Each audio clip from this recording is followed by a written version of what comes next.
ময়মনসিংহের কোতোয়ালী থানা এলাকায় অভিযান পরিচালনা করে ২৩৬ পিস নেশাজাতীয় ইনজেকশন সহ একজন মাদক কারবারিকে গ্রেফতার করেছেন র্যাব ১৪ ময়মনসিংহ।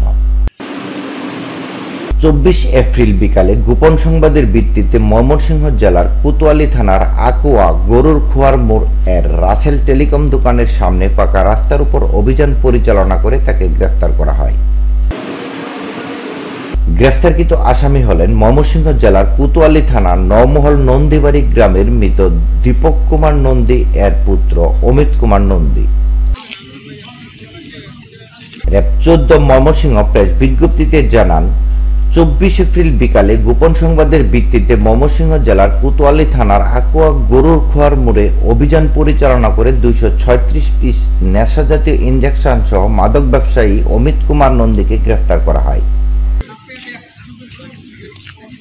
গ্রেফতারকৃত আসামি প্রাথমিক জিজ্ঞাসাবাদে জানায় যে তিনি মাদক কারবারি চক্রের সদস্য এবং তিনি মাদক ব্যবসা পরিচালনা করার জন্য আইনশৃঙ্খলা রক্ষাকারী বাহিনীর চোখ ফাঁকি দিয়ে প্রতিনিয়ত অভিনব কৌশল অবলম্বন করেন।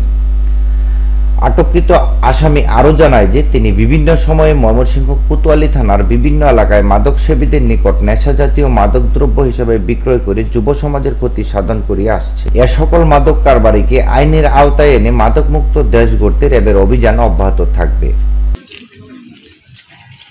উদ্ধারকৃত আলামত সহ গ্রেফতারকৃত আসামির বিরুদ্ধে মাদকদ্রব্য নিয়ন্ত্রণ আইন ২০১৮ মোতাবেক আইনগত ব্যবস্থা গ্রহণ করে ময়মনসিংহ জেলার কোতোয়ালী থানায় হস্তান্তর করা হয়েছে। এ ধরনের অপরাধের বিরুদ্ধে র্যাবের অভিযান ভবিষ্যতেও অব্যাহত থাকবে।